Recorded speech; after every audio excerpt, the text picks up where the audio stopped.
Jadi kalau saya istilahnya apa nggih?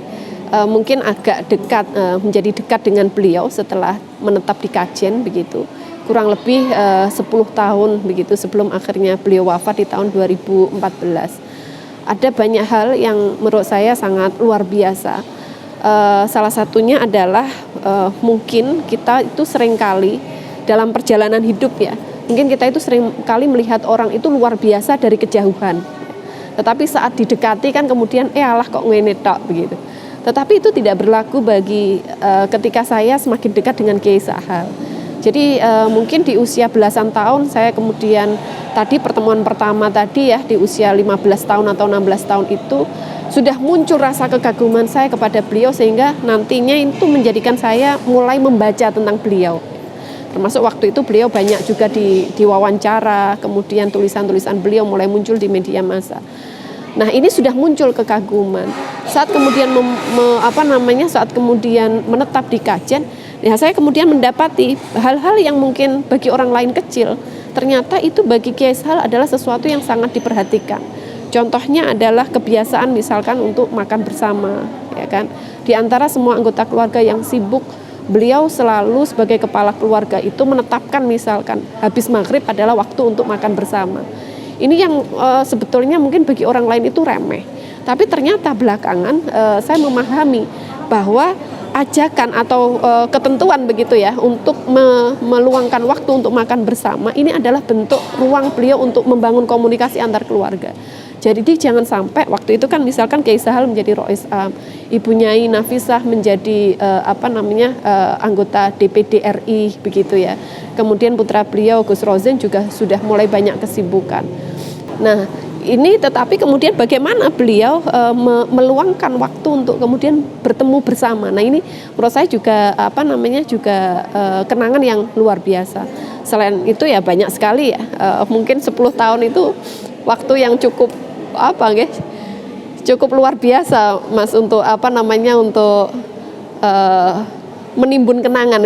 Kalau ditanya apa yang paling berkesan, berkenang, banyak sekali. Mungkin itu salah satunya bagaimana beliau di tengah kesibukannya itu bisa membangun membangun kerangka komunikasi hanya lewat makan bersama setiap habis maghrib. Itu bagi saya tidak semua orang punya pikiran seperti itu. Itu perkara sederhana tapi menjadi penyangga bagi kedekatan keluarga.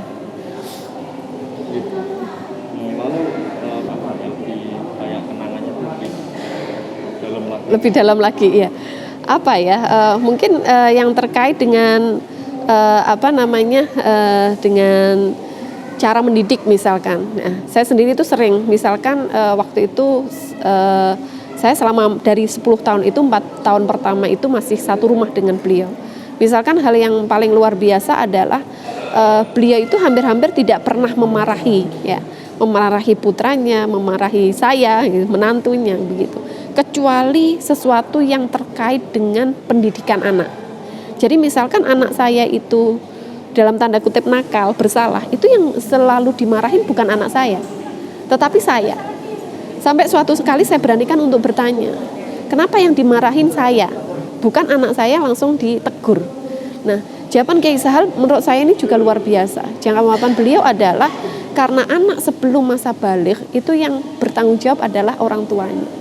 Jadi saat anak itu melakukan kesalahan ya harusnya yang diperingatkan adalah orang tuanya. Nah, ini bagi saya juga landasan-landasan pendidikan yang luar biasa. Nah, termasuk juga misalkan yang sangat mungkin yang sudah orang banyak ketahui itu masalah soal disiplin ya. Disiplin itu juga memang luar biasa menurut saya. Jadi tadi persoalan makan, persoalan sampai apal begitu urutannya. Bahkan nanti sampai perkara yang terkecil misalkan Kiai Sahal biasa dahar dalam 7 menit saja sudah selesai semuanya. Nah, itu sampai bisa kita itu sampai bisa menghitung begitu loh. Jadi kalau misalkan saya sudah dipasrai untuk menemani beliau dahar kok saya terlambat 7 menit ya artinya saya sudah terlambat semuanya begitu.